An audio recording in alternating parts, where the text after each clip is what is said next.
Sa'ad bin Abi Waqqas membawa saya ke kota Dali. Di sini, saya bertemu dengan saudara seiman bernama Hussein.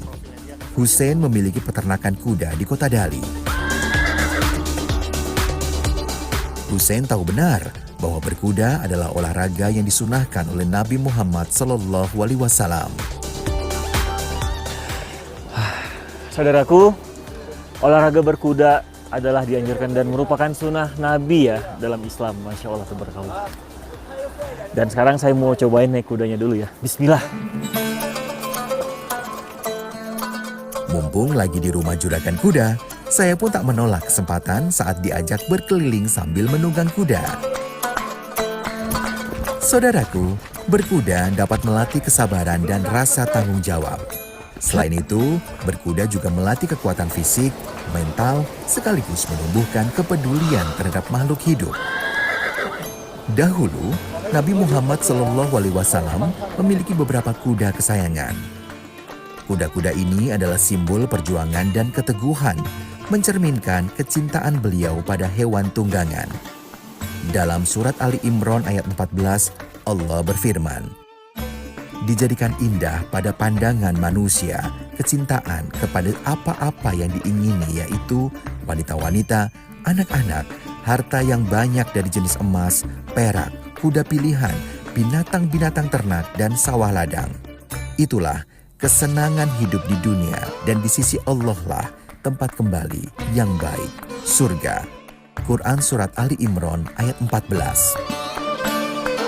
Dengan semangat, Hussein terus mengajak saya berkeliling menunggang kuda-kuda miliknya. Masya Allah. Ternyata, selain ahli berkuda, Hussein juga sedang belajar berkuda sambil memanah.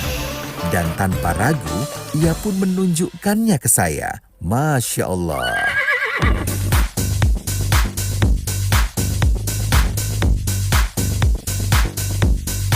Saudaraku, berkuda dan memanah kembali mengingatkan saya pada kisah Sa'ad bin Abi Waqqas. Sahabat kesayangan Rasulullah ini merupakan salah satu pemanah terbaik dalam sejarah Islam. Ia bahkan dijuluki busur panah Allah karena bidikannya yang selalu tepat. Ia juga pemanah pertama yang melepaskan anak panah dalam perang di jalan Allah. Kemampuannya dalam memanah dan berkuda terbukti dalam berbagai pertempuran penting seperti Perang Uhud, Badar, dan penaklukan Persia, Qadisiyah. Hal ini tak lepas dari doa Rasulullah SAW agar bidikannya selalu tepat dan doanya selalu dikabulkan, menjadikan Sa'ad bin Abi Waqqas pemanah yang ditakuti.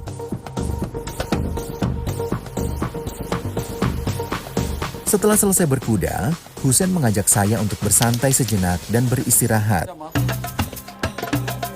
Tidak hanya itu, ia membuatkan saya segelas kopi di kafe miliknya. Peternakan miliknya memang dilengkapi dengan kafe kopi, ruang menghangatkan tubuh untuk berlindung dari suhu ekstrim saat musim dingin. Mantap. Bahkan, ia juga menyediakan kamar tidur bagi tamunya yang ingin menginap di peternakan kuda. Masya Allah, benar-benar memuliakan tamu.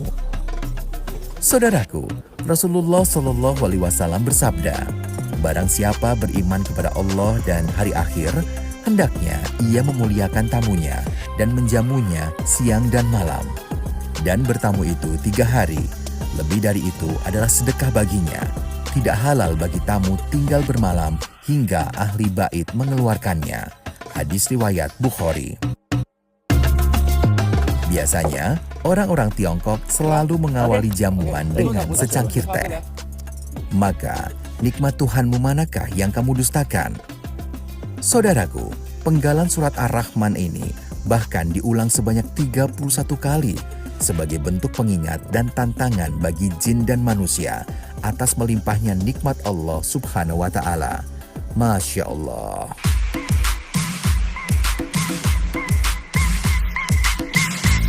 Saudaraku, rupanya sahabat saya Hussein benar-benar orang yang memuliakan tamu.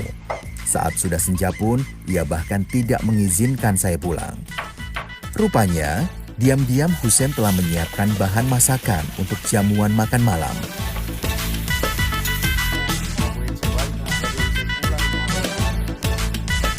Menjelang malam, suhu udara di daerah perbukitan Dali terasa semakin dingin. Ya, di musim dingin seperti ini, suhu cuaca bahkan bisa minus. Subhanallah. Benar-benar tantangan bagi saya, si manusia tropis. Saudaraku, tadi saya sudah berkuda sama Pak Usen. Nah, sekarang udah mulai malam dan alhamdulillah Pak Usen mau masakin makanan buat saya. Saya bantu-bantu dulu, saudaraku. Husein membuat sup ikan yang hangat, cocok disantap saat udara terasa membeku seperti ini. Husein mulai menumis bumbu dan memasukkan bahan-bahan masakannya ke dalam penggorengan. Aroma harum langsung menyebar ke seluruh ruangan. Saudaraku, ikan memang salah satu bahan makanan yang paling aman dikonsumsi oleh umat Islam. Selain penuh protein, ikan menjadi salah satu hewan yang halal dimakan, bahkan setelah ia menjadi bangkai. Rasulullah Shallallahu Alaihi Wasallam bersabda, telah dihalalkan bagi kami 2 bangkai dan darah. 2 bangkai ini adalah ikan dan belalang. 2 darah itu adalah hati dan limpa. Hadis riwayat Ibnu Majah dan Ahmad. Tidak terasa, masakan pun telah jadi dan siap dihidangkan. Husein pun tidak lupa mengajak teman-temannya untuk bergabung menikmati masakan yang telah ia buat. Saudaraku, alhamdulillah, sisi. Saudaraku, ini hidangannya sudah ada dan siap kita santap, dan juga Pak Husein ngajak